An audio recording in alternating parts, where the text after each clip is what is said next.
Last वाली video में हमने लेसन का सामान्य परिचय और अभिक्रिया वेग किया था। आज हम कर लेते हैं औसत वेग की बात। औसत वेग निकालने के लिए हम क्या करते हैं, अभिकारक और उत्पाद की सांद्रता में हुए परिवर्तन में समय का भाग देकर औसत वेग ज्ञात कर लिया जाता है। हम क्या मानते हैं कि हमारे पास एक कोई रिएक्शन है R से P के लिए, हम यहाँ पर R का 1 मोल लेते हैं और P का 1 मोल लेते हैं। ये जो स्टोइकियोमेट्रिक गुणांक होते हैं 1 और 1 को हम रिएक्शन में दर्शाते नहीं हैं, तो ये जो स्टोइकियोमेट्रिक गुणांक है ये इसके मोल को दर्शा रहे हैं, यानी कि 1 मोल R है वो विलुप्त होकर 1 मोल P उत्पाद का बनाता है। तो यहाँ पर जो हमारा औसत वेग है या जो अभिक्रिया वेग है उसको हम दो रूपों में लिख सकते हैं, एक तो अभिकारक R की सांद्रता में कमी के रूप में और एक उत्पाद P की सांद्रता में वृद्धि के रूप में औसत वेग। तो औसत वेग इक्वल हमारे पास क्या हो जाएगा, औसत वेग इक्वल हमारे पास हो जाएगा अभिकारक R की सांद्रता में कमी के रूप में औसत वेग हो जाएगा माइनस का del R upon del T। उत्पाद P की सांद्रता में वृद्धि के रूप में औसत वेग हमारा हो जाएगा del P upon del T।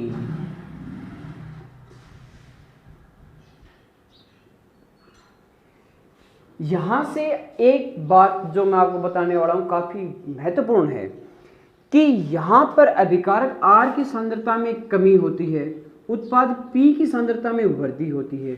अभिकारक R की सांद्रता में कमी की दर उत्पाद P की सांद्रता में वृद्धि की दर के इक्वल होती है, यानी कि माइनस का del R upon del T जो है वो किसके इक्वल होगा, del P upon del T के इक्वल होगा।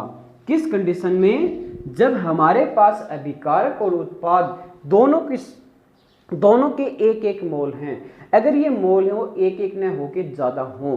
फॉर एग्जाम्पल ये हमने बात की थी 1 मोल अभिकारक और उत्पाद के लिए। अब हम बात करते हैं 1 मोल से जब ज्यादा हो। हमारे पास एक अभिक्रिया है, A से 2B उत्पाद बन रहा है, तो यहाँ पर A का 1 मोल है, B का 2 मोल है। जो स्टोइकियोमेट्रिक गुणांक होता है वो मोल को दर्शाता है। तो औसत वेग से हम क्या लिखेंगे कि माइनस का del A upon del T, मतलब कि A के विलुप्त होने की दर B के बनने की दर del B upon del T के इक्वल होगी। ये वाली कंडीशन तो आएगी दोनों के 1 मोल के लिए। जब इसका या अभिकारकों का मोल 1 से ज़्यादा दिया गया है तो हम उसको 1 से डिवाइड कर देते हैं, या स्टोइकियोमेट्रिक को स्टोइकियोमेट्रिक या फिर हम स्टोइकियोमेट्रिक गुणांक को 1 से डिवाइड कर देते हैं। तो यहाँ पर A के विलुप्त होने की जो दर होगी वो 1/2 del B upon del T के बनने की दर के इक्वल होगी। ये वाली बात यहाँ पे ध्यान में रखनी है। इसी प्रकार मान लो कि अब की बार हमारे पास हो 2A प्लस 2B और C उत्पाद बन रहा है, सेम की सेम ये प्रोसेस इसमें रहेगी, यानी कि A के विलुप्त होने की दर हमारे पास होगी अब की बार माइनस का 1/2 del A upon del T equal होगी माइनस का 1/2 del B upon del T के, और ये दोनों उत्पाद C के बनने की दर के इक्वल होंगे इस प्रकार। ये आ गए औसत वेग। अगर हमें यहाँ पर A या B किसी के विलुप्त होने की दर दे रखी है तो हम आसानी से C के बनने की दर निकाल सकते हैं। किस प्रकार, एक न्यूमेरिकल में इसकी चर्चा करेंगे। इसी प्रकार हम एक अन्य एग्जांपल और लेते हैं। हमारे पास एक अलग से रिएक्शन है N1A प्लस में N2B उत्पाद बन रहा है N3C प्लस में N4D। N1, N2, N3, N4 क्रमशः क्या है, सभी के सभी स्टोइकियोमेट्रिक गुणांक। N1 A के मोल, N2 B के मोल, N3 C के मोल, N4 D के मोल। A B अभिकारक हैं, C D उत्पाद हैं। इनके लिए हम औसत वेग किस प्रकार निर्धारित करेंगे, देखो N1A है तो मैंने बताया था स्टोइकियोमेट्रिक गुणांक को डिवाइड करते चलो। अभिकारक A की सांद्रता में परिवर्तन बटे में परिवर्तन में प्रयुक्त समय इक्वल किसके होगा 1 upon N2 del B upon del T। केवल 0 लेवल से हम चले थे और थोड़े थोड़े आगे बढ़ते चल रहे हैं। ये किसके इक्वल होगा, C के बनने की दर के del C upon del T। ये इक्वल होगा 1/n4 del D upon del T. ठीक है, तो हम क्या लिख सकते हैं, ए के बनने की दर किसके इक्वल होगी, सॉरी, तो हम क्या लिख सकते हैं, ए के विलुप्त होने की दर किसकी इक्वल होगी, 1/n1 del A upon del T. ए के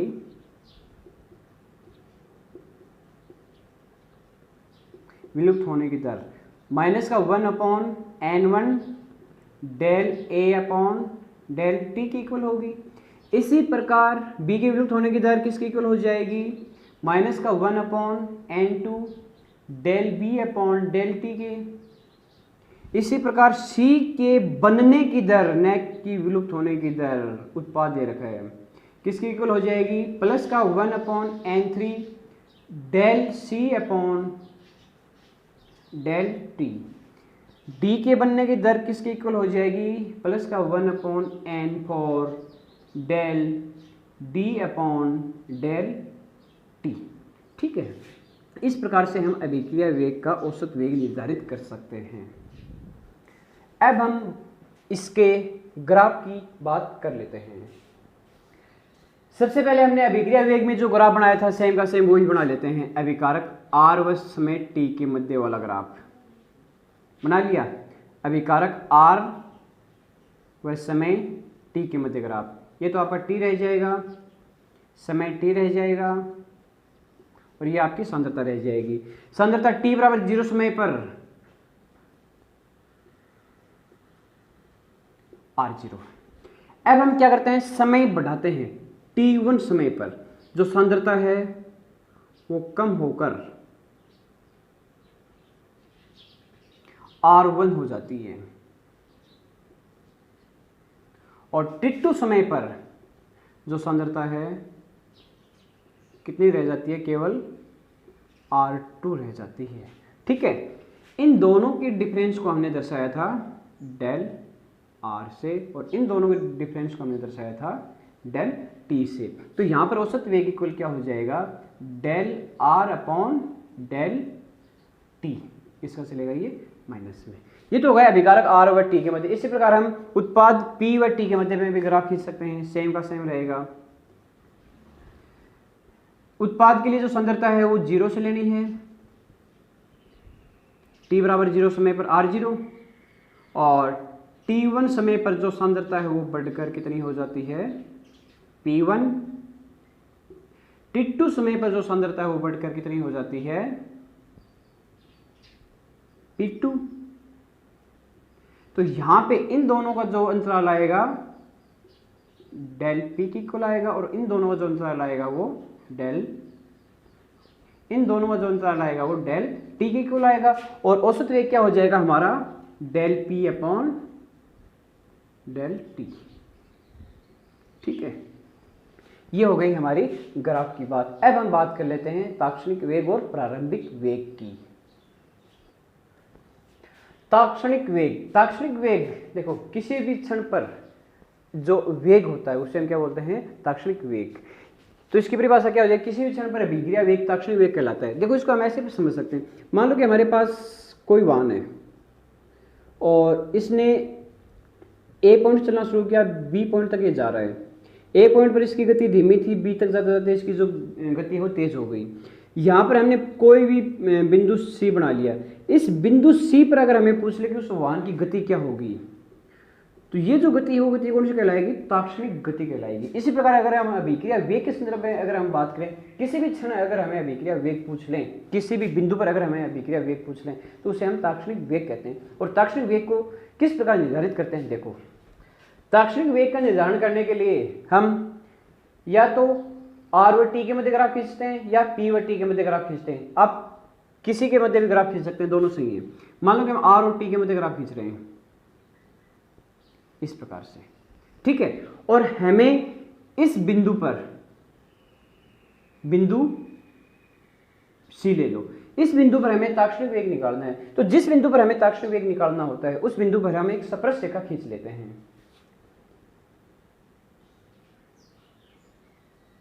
ये हमारी स्पर्श रेखा हो गई और हमें दो वैल्यू दी गई होती हैं, t1 समय पर सांद्रता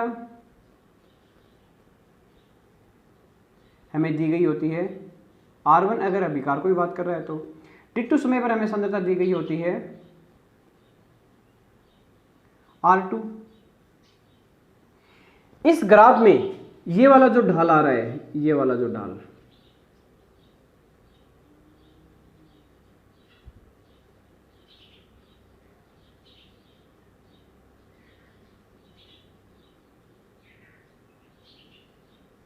ये वाला जो ढाल आ रहा है, ये ढाल किसके इक्वल होता है? tan थीटा के इक्वल होता है। इसके ज़्यादा गहराई में हम नहीं जाएंगे, ठीक है। जो tan थीटा इक्वल हमारे पास आएगा वो किसके इक्वल आएगा? Del R upon del T के इक्वल आएगा, del R upon del T के। अगर हम बात करें विकारकों की सांद्रता के संदर्भ में, उत्पादों सांद्रता के संदर्भ में अगर हम बात करेंगे, सेम का सेम ये रह जाएगा, केवल del P upon del T रहेगा, ठीक है। इस टॉपिक में हमारे पास कोई न्यूमेरिकल नहीं है, केवल और केवल ग्राफ की बात रहती है। तो ग्राफ का ध्यान में रखना, जिस बिंदु पर हमें ताक्षणिक वेग ज्ञात करना होता है उस बिंदु पर स्पर्श रेखा खींच लिया जाता है, और स्पर्श रेखा का जो ढाल होता है वो ही ताक्षणिक वेग के इक्वल आता है, जो कि tan थीटा इक्वल माइनस का del R upon del T के बराबर होता है। अब हम बात कर लेते हैं प्रारंभिक वेग की। प्रारंभिक वेग यानी कि प्रारंभ t बराबर 0 समय पर अभिक्रिया वेग प्रारंभिक वेग कहलाता है। और प्रारंभिक वेग ज्ञात करने की प्रोसेस भी हमारी सेम ताक्षणिक वेग के इक्वल रहेगी। ताक्षणिक वेग में हमने क्या किया था, जिस बिंदु पर हमें अभिक्रिया वेग निकालना था उस बिंदु पर हमने स्पर्श रेखा खींची थी। तो प्रारंभिक वेग में हम क्या करेंगे, t बराबर 0 समय पर जो बिंदु रहेगा उस बिंदु पर स्पर्श रेखा खींचेंगे, और उस स्पर्श रेखा का जो ढाल होगा वही हमारा प्रारंभिक वेग के इक्वल आएगा। देखो कैसे, हम R व T के मध्य ग्राफ खींच रहे हैं, अभिकार को सांद्रता R व समय T के मध्य, तो हमारा जो ग्राफ कुछ रहता है वो इस प्रकार रहता है। t बराबर 0 समय पर हमारा जो ग्राफ है वो कुछ इस प्रकार से रहता है। t बराबर 0 समय पर यहाँ पर हमें स्पर्श रेखा खींचनी होती है अगर हमें प्रारंभिक वेग ज्ञात करना है। तो हमें वही दो वैल्यू दी गई होती हैं, t1 समय पर सांद्रता R1 और t2 समय पर जो सांद्रता है वो R2, और इसका जो ढाल आ रहा है ये वाला ढाल ले सकते हैं आप। R0 हमारे पास वैल्यू दी गई होती है, और इसके अलावा आप ये वाला ढाल ले सकते हैं, और इसके अलावा आप ये पूरे वाला ढाल ले सकते हैं। इनसे पूरे वाला ढाल नहीं लेंगे क्योंकि हमारे पास अंतिम सांद्रता नहीं दी गई होती है, तो हम यहाँ केवल यहाँ तक डाल ले सकते हैं। तो इस ढाल से हम क्या निकाल सकते हैं, प्रारंभिक वेग निकाल सकते हैं, जो कि हमारा same tan theta equal del R upon del T, या हम अभिकार और उत्पाद दोनों की सांद्रता की बात करेंगे तो del C upon del T रह जाएगा, del C upon del T, plus minus, plus उत्पाद के लिए माइनस है अभिकार के लिए, ठीक है। ये हमारा था ताक्षणिक वेग। ताक्षणिक वेग की बात करने के बाद में हम एक दो न्यूमेरिकल की बात कर लेते हैं। एक हमें अभिक्रिया दे रखी, निम्न अभिक्रिया के लिए वेग निर्धारित कीजिए। 5Br माइनस प्लस का BrO माइनस प्लस का 6H प्लस 3Br2 प्लस का 3H2 उत्पाद बन रहे हैं। इस अभिक्रिया के लिए हमें वेग निर्धारित करना है, तो वेग निर्धारित करने का पद मैंने एक लिया था N1A N2B N3C N4D वाला, सेम का सेम उसी प्रकार से इसका वेग निर्धारित होगा। यानी कि Br की विलुप्त होने की दर, BrO माइनस की विलुप्त होने की दर, H प्लस की विलुप्त होने की दर किसकी इक्वल होगी, Br2 के बनने की दर और H2 के बनने की दर के इक्वल होंगी। सभी की सभी क्या होंगी, इक्वल होंगी। स्टोइकियोमेट्रिक गुणांक है या जो मोल दे रखे हैं उसको हम नीचे 1 से डिवाइड करते चलते हैं। 1/5 del Br minus upon del T equal del BrO minus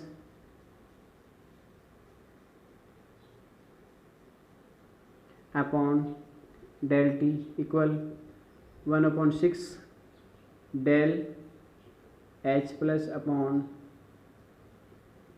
equal 1/3 del Br2 upon del T equal 1/3 del H2O upon del T।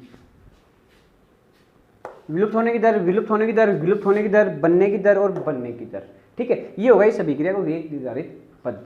ठीक है, तो इससे क्या होगा, ये जो क्वेश्चन है वो परीक्षा में शायद संभावना इसकी नगण्य है पूछने की, लेकिन अगर हमें इसके बारे में थोड़ा सा ध्यान हो गया तो आगे की जो क्वेश्चन है उनको करने में आसानी रहेगी। चलो एक न्यूमेरिकल और देख लेते हैं। एक हमें क्वेश्चन दिया गया है कि x प्लस वाई 2z के लिए x के विलुप्त होने की दर 10⁻³ mole inverse, litre inverse, second inverse पाई गई। y के विलुप्त होने की दर और z के बनने की दर हमें क्या, देखो हमें रिएक्शन क्या दे रखी है, x प्लस वाई 2z दे रखी है। ठीक है, तो यहाँ पर x की विलुप्त होने की दर किसके इक्वल होगी, माइनस का del x upon del T equal किसके होगी, माइनस का del y upon del T equal किसके होगी 1/2 del z upon del T. ये सभी तो हो गई x के विलुप्त होने की दर, y के विलुप्त होने की दर और z के बनने की दर। ठीक है, हमें यहाँ पर इसका मान दिया गया है माइनस का del x upon del T का जो हमें मान है वो दे रखा है 10⁻³ mole inverse, litre inverse, second inverse. ठीक है, x की विलुप्त होने की दर हमें दे रखी है, y की विलुप्त होने की दर हमें निकालनी है, तो y की विलुप्त होने की दर किसकी इक्वल हो जाएगी, इन दोनों इक्वल कर लो, ये किसकी इक्वल आ जाएगी, y की विलुप्त होने की दर। तो देखो हम क्या लिख सकते हैं, y के विलुप्त होने की दर किसकी इक्वल हो जाएगी, माइनस का del x upon del T equal minus का del y upon del T. इसकी वैल्यू हमें दे रखी है, तो इसका मान रखो 10⁻³ mole inverse, litre inverse, second inverse, किसकी इक्वल आ जाएगा ये, माइनस का del y upon del T. Minus दर्शा रहा है y के विलुप्त होने की दर। आपका एक आंसर तो ये वाला हो गया। ठीक है, दूसरा आंसर हमें लाना है z के बनने की दर। तो z के बनने की दर को हम या तो इसके इक्वल रखो या फिर इसके इक्वल रखो, किसी एक के इक्वल रख दो। तो z के बनने की दर यहाँ पे बता रहा हूँ, z के बनने की दर किसकी इक्वल हो जाएगी, किसी एक की इक्वल रख दो, माइनस का del x upon del T equal 1/2 del z upon del T. इस प्रकार के क्वेश्चनों में आप चाहे तो इसकी इक्वल रख दो, चाहे इसकी इक्वल रख दो, या फिर यहाँ भी ट्राइगोनोमेट्रिक गुणांक अगर अलग अलग हैं तो भी आप किसकी इक्वल रख सकते हो, आंसर एक आएगा। ध्यान रखना ये केमिस्ट्री है। तो हमें इसकी वैल्यू दी गई है कितनी, 10⁻³ 10⁻³ mole inverse, litre inverse, second inverse equal हमें दे रखा है 1/2 del z upon del T.